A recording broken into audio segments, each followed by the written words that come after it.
Hello friends, आप कैसे हैं। बीएससी फर्स्ट ईयर के बच्चों का भगवती पीजी ऑनलाइन क्लासेज में स्वागत है। देखिए स्टूडेंट्स, हमारा स्टीरियो केमिस्ट्री में जो वीडियो नंबर है हमारा 9वां चल रहा है। आज का जो वीडियो होगा वो 9वें नंबर का होगा। और स्टीरियो केमिस्ट्री में देखिए हम ईजेड नामकरण पद्धति आपको पूर्व के वीडियो में हमने आपको पढ़ाई थी, और इस वीडियो के अंदर हमने आपको ईजेड नामकरण पद्धति जो कि ज्योमिति समानता के आधार पर होती है, और ज्योमिति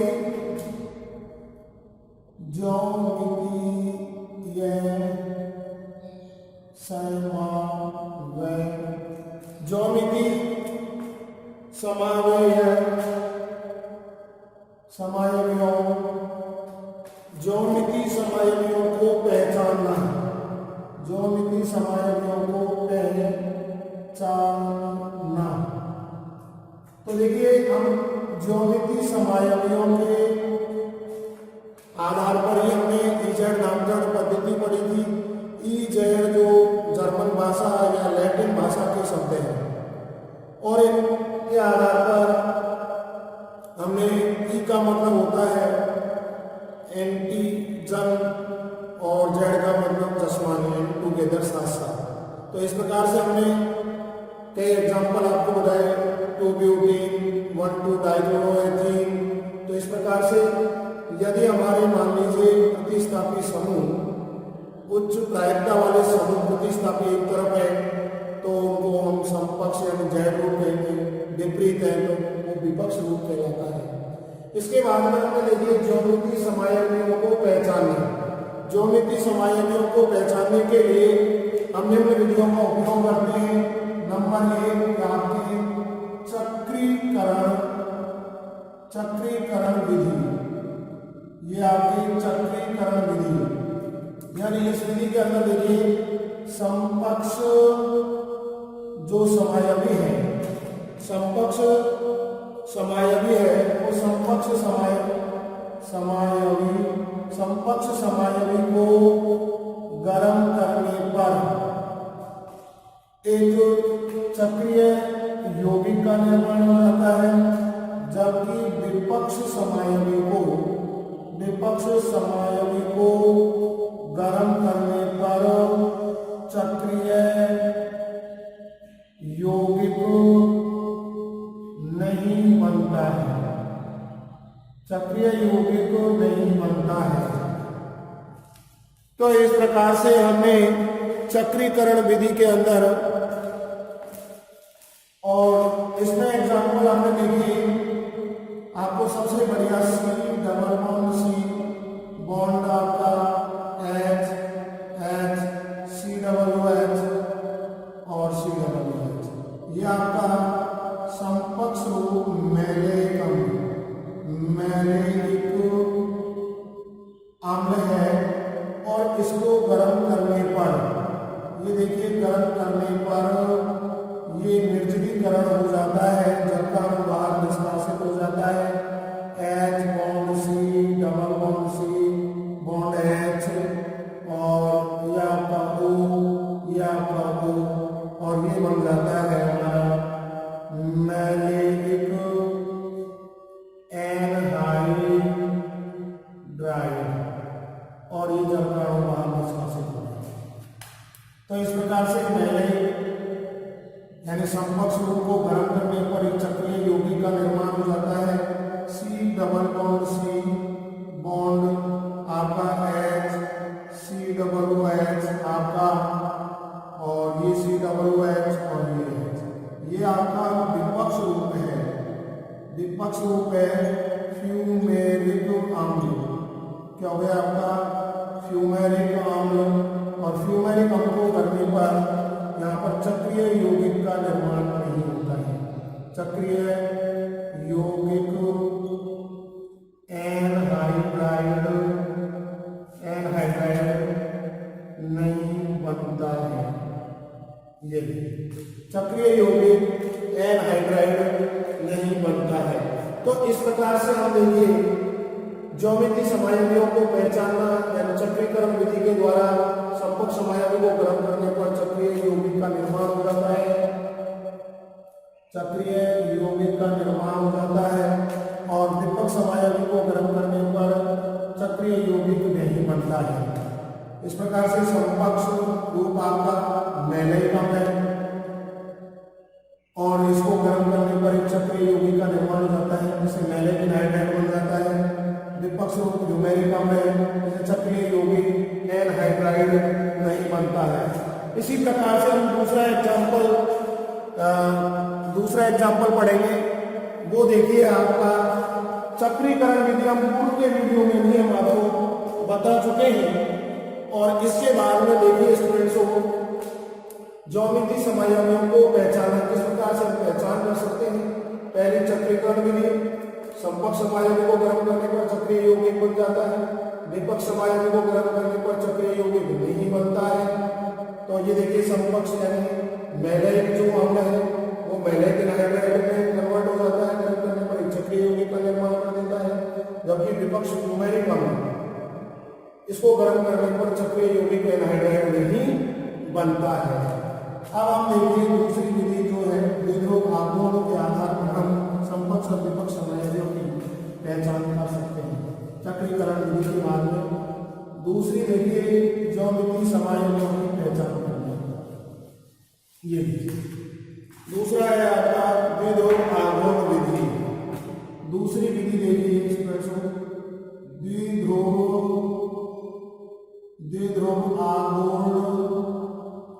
द्विध्रुव आघूर्ण विधि। डाइपोलर मूवमेंट में देखिए आपके विपक्ष समायवी जो है, विपक्ष समायवी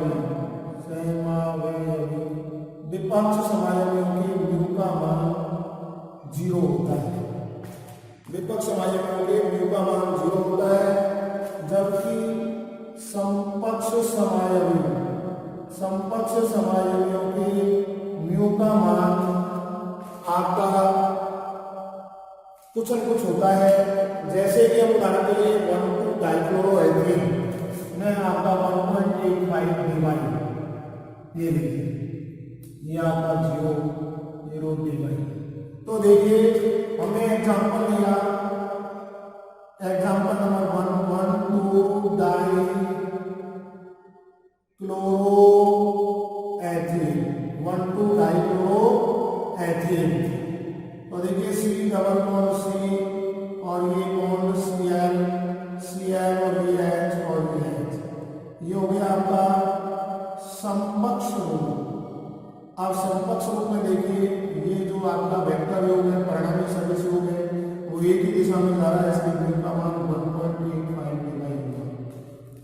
C डबल बॉन्ड C और ये आपका बॉन्ड और ये आपका H और ये Cl और ये Cl और ये H।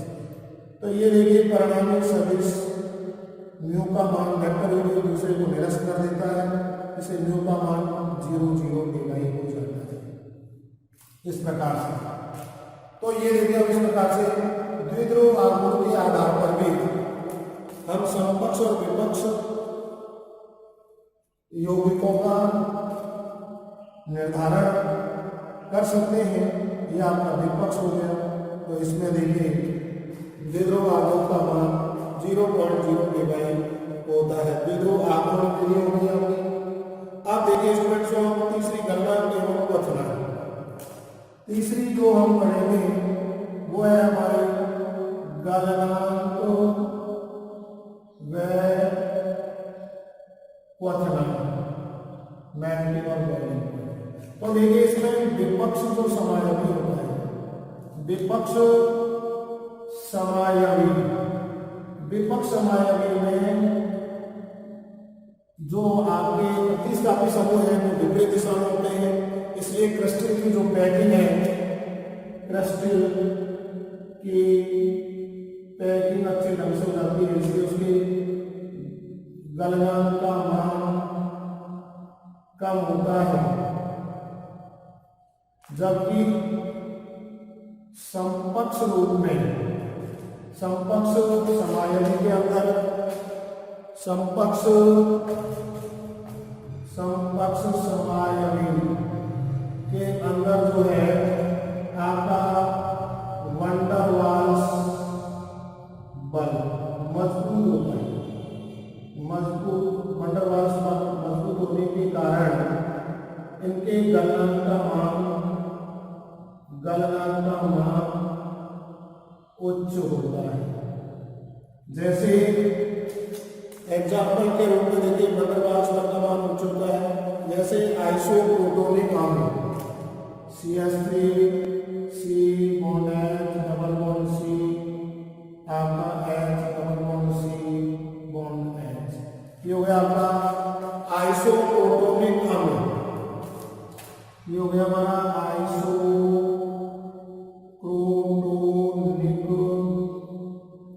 अम्ल। और इसके अंदर जो म्यू का मान है संपर्क समायवी है। इसके अंदर जो मेल्टिंग पॉइंट का मान है गलनांक MP का मान है 150 डिग्री सेल्सियस। यह आपका समकक्ष रूप हो गया। दोनों प्रतिस्थापी समूह एक तरफ है C double bond C double bond H और C। ये हो गया हमारा प्रोटोनिक अम्ल। और इसमें जो मेल्टिंग पॉइंट का मान है वो रहेगा हमारा 72 डिग्री सेल्सियस। ये लीजिए। तो देखिए इस प्रकार से हम ज्योमिति समायवियों को पहचान सकते हैं। तो देखिए ज्योमिति समायवियों को पहचानने के लिए सबसे पहले हमने जो विधि काम में ली थी वो आपकी चक्रीकरण विधि काम में ली थी। चक्रीकरण विधि के अंदर जो संपर्क समायवी होते हैं वो गर्म करने पर चक्रीय यौगिकों का निर्माण होता है। तो विपक्ष यौगिकों को गर्म करने पर चक्रीय यौगिकों का निर्माण नहीं होता है। अगला देखिए, इसमें हमने एग्जाम्पल लिया था मैलेइक अम्ल। मैलेइक अम्ल को गर्म करने पर मैलेइक एनाइड बन जाता है जो कि चक्रीय यौगिक होता है, जबकि फ्यूमेरिक अम्ल को गर्म करने पर चक्रीय यौगिक का निर्माण नहीं होता है। दूसरा हमने जो है डाइपोलर द्विध्रुव आघूर्ण विधि जो आपकी है द्विध्रुव आघूर्ण विधि, इसमें विपक्ष समायवी के अंदर म्यू बराबर 0.00 डिवाइड होता है, जबकि संपर्क समायवी म्यू का मान 0.85 डिवाइड होता है। जैसे 1,2-डाइक्लोरोएथेन में जो परिणामी सदिशों का मान है म्यू का मान है वो एक दिशा होता है इसलिए, और जबकि विपक्ष समायवी परिणामी सदिशों की दूसरे को निरस्त कर देता है। तो विपक्ष समायवी ये संपर्क समायवी हुआ आपका। तीसरा पॉइंट जो हम पढ़ रहे हैं गलनांक पथ। विपक्ष समायवी में क्रिस्टल यौगिक प्रतिस्थापी जो क्रिस्टल यौगिक है उनकी पैकिंग अच्छी हो जाती है जिससे उनकी गलनांक का मान कम हो जाता है। जबकि संपर्क समायवी में वंडर वाल्स बल मजबूत या उच्च होने के कारण उनके गलनांक का मान उच्च होता है। जैसे आइसोप्रोटोनिक अम्ल में गलनांक का मान 150 डिग्री सेल्सियस होता है, प्रोटोनिक अम्ल के अंदर 72 डिग्री सेल्सियस होता है। तो देखिए स्टूडेंट्स, ये हमारा बहुत ही महत्वपूर्ण टॉपिक चल रहा था ज्योमिति समायवता, जो कि हमने कहा प्रतिबंधित घूर्णन यौगिकों के अंदर होता है। कई शर्तें इसकी हमने पढ़ी, तब तक ये मॉडल हमने पढ़ा, इनके एग्जाम्पल पढ़े, फिर इसकी ईजेड नामकरण पद्धति हमने पढ़ी थी। आपके समकक्ष और विपक्ष को हम ई कहते हैं, समकक्ष को हम जेड कहते हैं, इनके एग्जाम्पल पढ़े। फिर इनकी पहचानने की विधियां, ज्योमिति समायवी को किस प्रकार से पहचाने में ये समकक्ष है तो ये विपक्ष है। तो इसकी 3 विधियां हमने पढ़ी। पहली विधि चक्रीकरण विधि, दूसरी हमने द्विध्रुव आघूर्ण विधि, तीसरी गलनांक एवं क्वथन। अब इस टॉपिक के बारे में देखिए स्टूडेंट्सों, हमारा नया टॉपिक स्टार्ट हुआ और वो बहुत ही सिंपल है आपका, वो आपको बता देते हैं। वो है हमारा समरूपण, जो कि बहुत इंपॉर्टेंट आपका टॉपिक है। यूनिवर्सिटी के अंदर क्वेश्चन आता रहता है और पूर्व की क्लासों में भी आप पढ़ गए हैं। जैसे जूनियर में भी आप पढ़ गए हैं, सीनियर में भी आप पढ़ गए हैं। स्टीरियोकेमिस्ट्री के अंदर वही टॉपिक हम आपको विस्तृत पढ़ाएंगे। तो वो है हमारा समरूपण समायवी ट्रांसफॉर्मेशन आइसोमेरिज्म। समरूपण समायवी ये भी बहुत ही इंपॉर्टेंट है संरूपण समय, यानी कार्बन कार्बन कार्बन कार्बन के मध्य एकल बंध, एक कार्बन के मध्य एकल बंध के मुक्त घूर्णन के कारण, मुक्त घूर्णन के कारण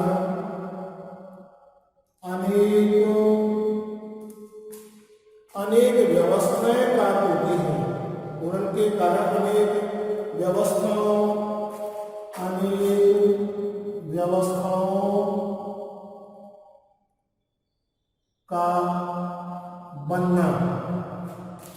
तो कार्बन कार्बन के मध्य एकल बंध के मुक्त घूर्णन के कारण अनेक व्यवस्थाओं का बनना ही आपका संरूपण कहलाता है। ये संरूपण कहलाता है। और ये संरूपण जो है दो प्रकार के होते हैं, दो प्रकार के होते हैं। नंबर एक जो है आपका न्यूनतम ऊर्जा वाले, पहला है आपका न्यूनतम ऊर्जा वाले सांतरित संरूपण, न्यूनतम ऊर्जा वाले सांतरिक संरूपण। दूसरा है अधिकतम ऊर्जा वाले ग्रसित संरूपण। न्यूनतम ऊर्जा वाले सांतरिक संरूपण, जिसको आंतरिक संरूपण भी हम कहते हैं। ये लीजिए, अब देखिए हम इसको परिभाषित करते हैं।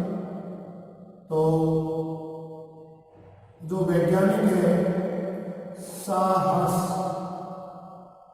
प्रक्षेपण सूत्र के अनुसार, साहस प्रक्षेपण सूत्र के अनुसार देखिए एथिन का हमने एग्जाम्पल ले रहे हैं, और ये आपका कोई कार्बन है, और इस कार्बन से ये देखिए ये आपका हाइड्रोजन, ये आपका हाइड्रोजन, ये आपका हाइड्रोजन, ये आपका हाइड्रोजन, और ये आपका हाइड्रोजन। दूसरा देखिए अधिकतम ऊर्जा वाला ग्रसित संरूपण। तो ये आपका ये लीजिए H, और ये H H और H, ये आपका हो गया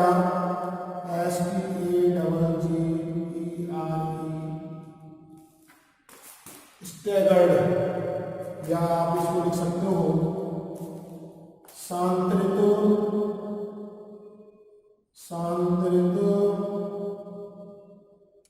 संरूपण, और ये हो गया हमारा ग्रसित संरूपण।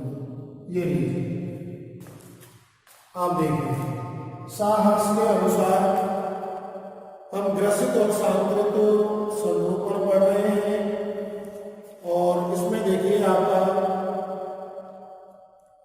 साहस नाम का एक वैज्ञानिक था, उसने ये कार्बन जो है इसको बिल्कुल डॉट माना, इस कार्बन को, ये C1 है, ये C2 है।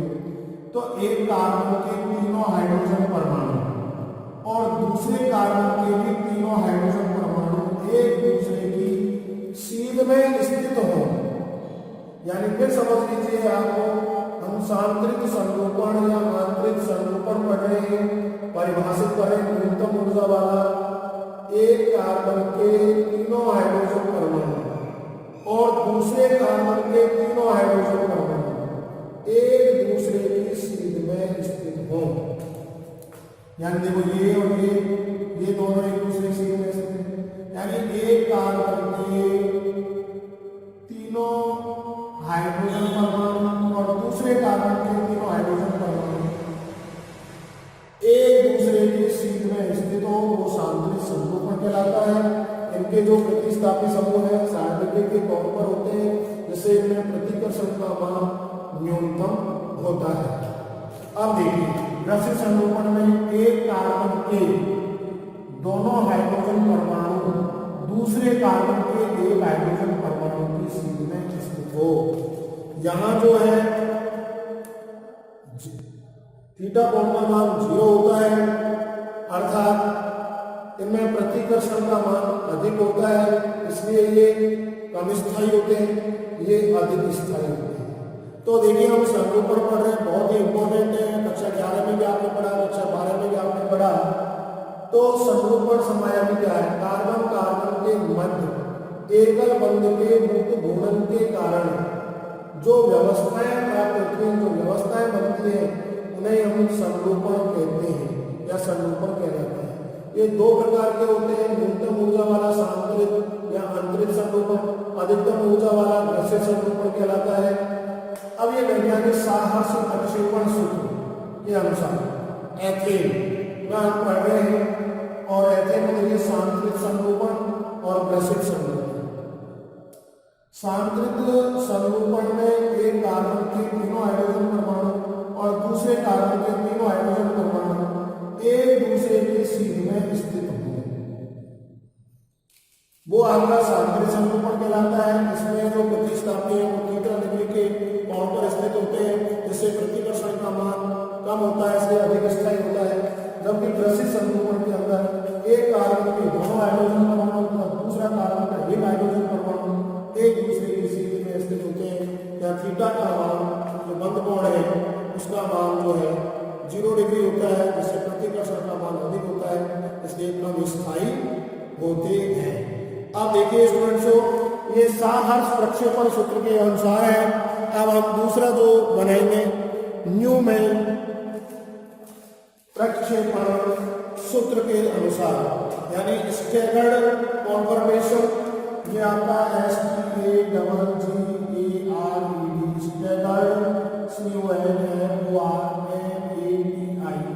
Staggered conformation. ये हो गया हमारा आपका इक्लिप्स्ड कॉन्फर्मेशन, आपका इक्लिप्स्ड कॉन्फर्मेशन। ये अब ये साहस प्रक्षेपण सूत्र के अनुसार हम पढ़ रहे हैं। दूसरा जो पढ़ेंगे न्यूमैन प्रक्षेपण सूत्र के अनुसार।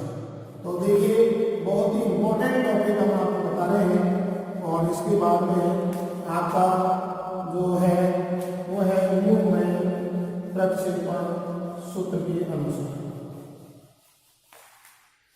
तो वो देखिए हम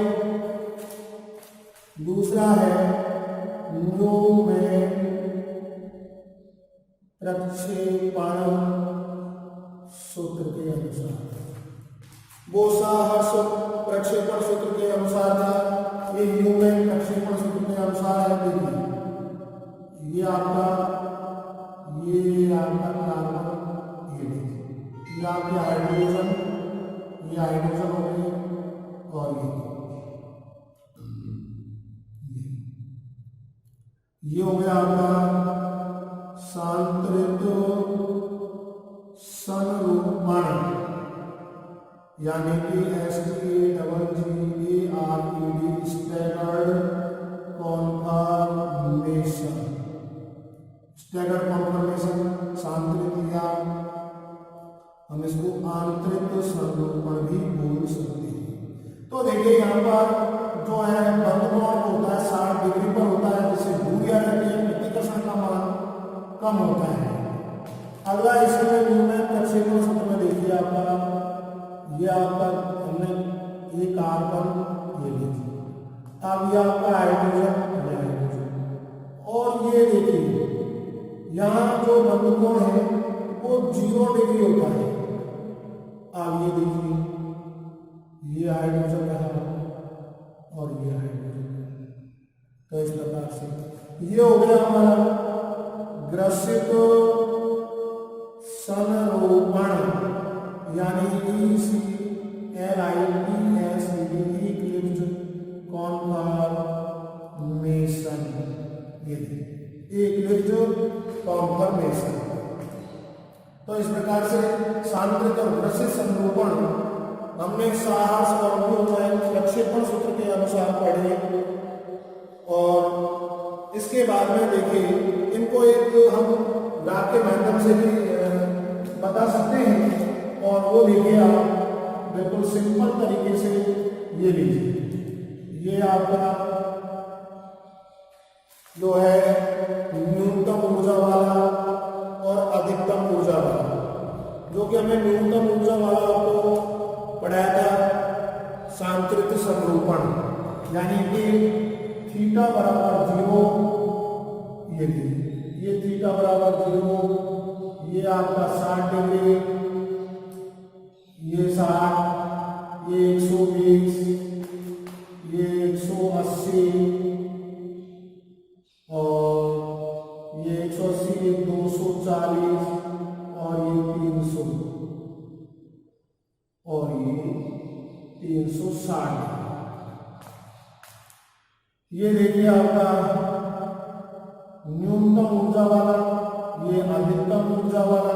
न्यूनतम ऊर्जा वाला हमने आपको बताया था सांतरित संरूपण, और ये हो गया हमारा ग्रसित संरूपण। और ये देखिए ये आपका हो गया न्यूनतम ऊर्जा वाला, ये अधिकतम ऊर्जा वाला, ये न्यूनतम ऊर्जा वाला और ये अधिकतम ऊर्जा।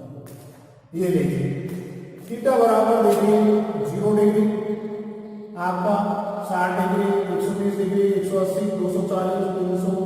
तो इस प्रकार से कार्बन कार्बन के मध्य एकल बंध के मुक्त घूर्णन के कारण जो व्यवस्थाएं प्राप्त होती हैं, उन व्यवस्थाओं को ही हम संरूपण कहते हैं, यानी घुमाने के कोण,